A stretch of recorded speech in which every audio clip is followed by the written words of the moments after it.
Well, the Chinese regime's punishment of Australia for initiating an inquiry into the origins of COVID-19 continues with today's massive-scale cybersecurity attack. As a matter of fact, it hasn't kind of happened in the last 24 hours. It has gradually built up.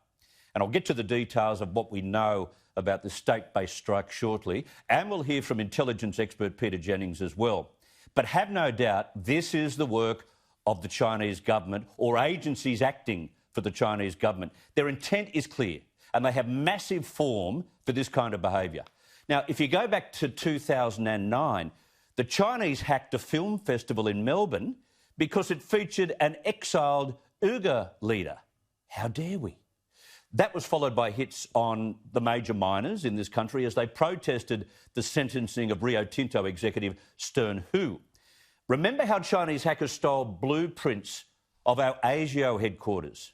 And there was an attack on our weather bureau, an attack on our large companies using outsourced IT providers, a hacking operation on the parliamentary server in Canberra, a massive data breach on the ANU, that was only last year, and this year's cyber attack on the office of the West Australian Premier.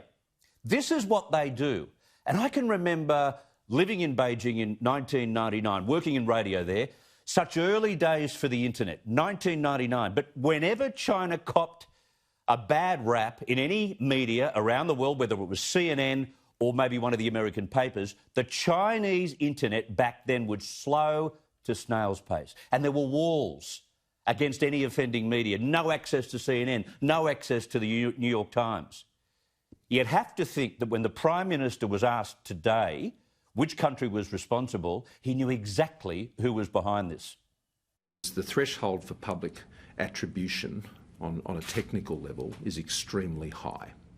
And so Australia doesn't engage lightly in public attributions, and when and if we choose to do so, was also always done in the context of what we believe to be in our strategic national interests.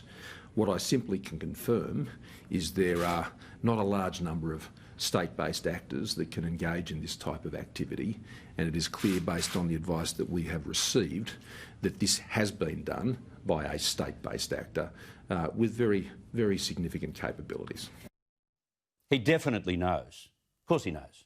He just doesn't need to give China another reason to punish us. Our economy is simply too brittle for much more of this. But let's not fool ourselves. China has the motivation, they have the intent, and as I've pointed out, they certainly have the form.